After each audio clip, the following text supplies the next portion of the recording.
This clip is sponsored by Med Travelers. If you're an SLP interested in travel therapy, visit medtravelers.com to get started. Like, what is differential diagnosis, and how is this different if it is than saying an official diagnosis? Help us understand that. Yeah. So really we are speech pathologists, so we can diagnose. And I think we as SLP sometimes forget that, especially in the schools, if we've been told by administrators that we can't diagnose, you can't use this term or that term. Some people can't use the term apraxia, but even if you can't use the term maybe in your report, which is really wrong because it's not a medical, there's a misunderstanding about some things, even about apraxia. It's not a medical diagnosis.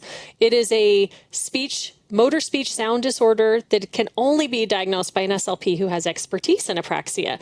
So we need to remember that too. So what it is just getting all the information in your assessment that will help you, really for the purpose of you as a SLP deciding what's going to be the best intervention. So that's what we're doing. We're coming up, we're trying to get to the bottom of, okay, what's really going on here? Is this a motor-based issue? Is it a linguistic-based issue? Is it phonological? Is it motor planning?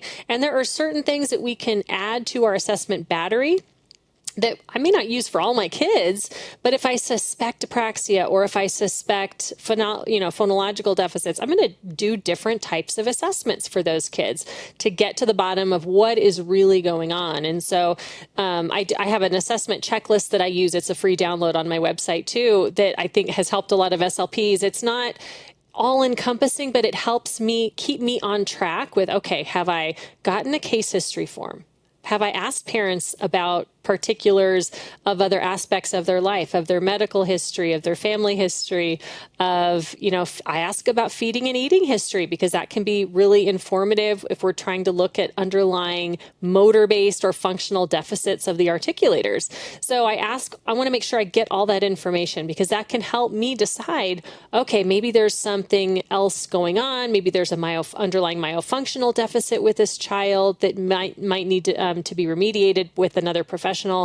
Has their hearing been checked? Have I measured intelligibility? So it's not just about get your Goldman Fristo, right? And list out the 23 sound substitutions they have, but it's all these other things. It's basically making your assessment more dynamic.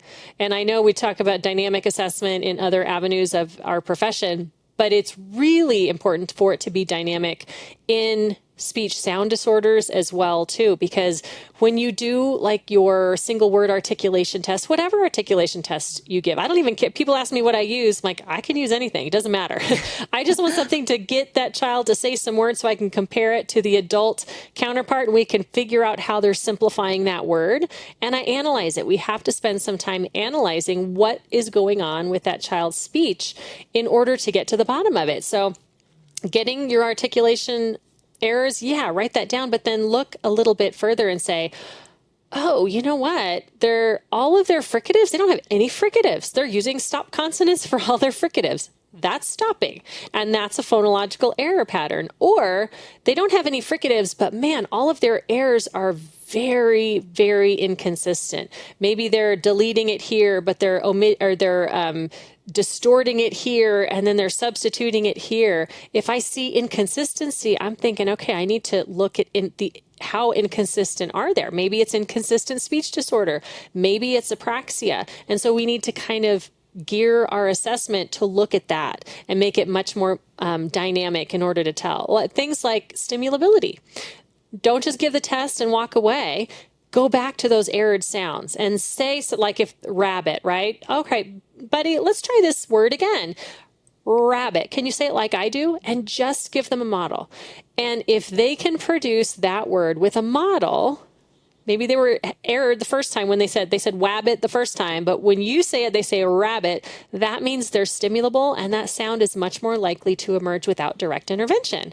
So it can be informative about what you need to or don't need to address in therapy. If a child is stimulable for all these things, And this is what I tell school-based SLPs too. If you probe for stimulability, maybe that kid doesn't need to come on your caseload, because if they're stimulable, I'm much more comfortable saying, you know what, let's revisit this child in 6 months and see what's emerged. And most of the time, they're going to be improving. If they're not stimulable for anything though, I'm much more likely to bring them on my caseload and consider working on those non-stimulable sounds, because I know they're not going to emerge on their own.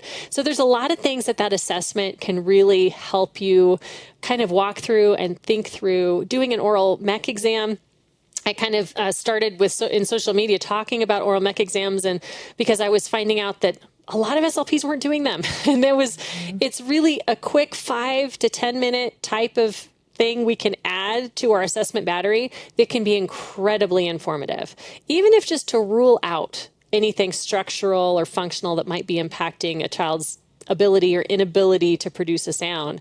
And it's really easy. It's really quick and easy to do. So just kind of thinking through, okay, have we looked at everything that's going to give me that information versus here are their 43 sound errors that they have, right? Like that's just not enough really to give that differential diagnosis. We need to dig a little bit deeper.